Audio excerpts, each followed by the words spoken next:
সুপ্রিয় দর্শক, আপনাদেরকে সবাইকে স্বাগত জানাচ্ছি। আমি মোস্তফা ফিরোজ। প্রবাসী মুখের একটি 108তম পর্ব।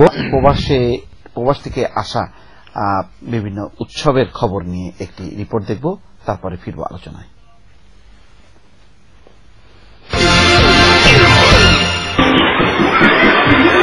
বাংলা নতুন বছর 1420 উপলক্ষে প্রবাসী বাংলার ঐতিহ্য তুলে ধরতে সৌদি আরব পূর্বাঞ্চলীয় প্রদেশ দাম্মামে বৈশাখী মেলা হয়েছে।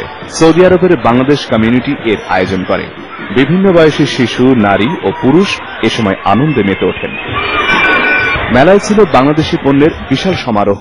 নানা রকম পিঠা, নকশি কাঁথা ও বিভিন্ন ডিজাইনের পোশাক স্থান পায়। পান্তা ইলিশের আয়োজনও ছিল মেলা। নতুন প্রজন্মকে বাংলাদেশের সংস্কৃতির সাথে পরিচয় করাতেই এই মেলার আয়োজন বলে জানায় আয়োজক কমিটি। 1420 শুভ নববর্ষকে আমরা গ্রহণ করে নিলাম। সারা বাংলাদেশের ঐতিহ্যকে সমুন্নত রাখার জন্য পান্তা ইলিশ আয়োজন করেছি।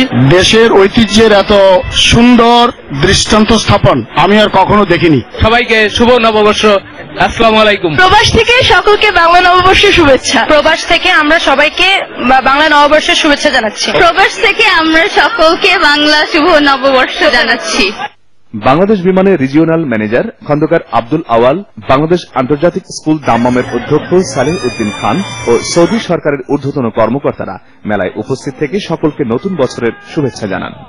বৈশাখী মেলার মাধ্যমে তারা বাংলার সংস্কৃতিকে এখানে তুলে ধরার চেষ্টা করেছেন। রানা রহমান, বাংলা ভিশন, দাম্মাম, সৌদি আরব।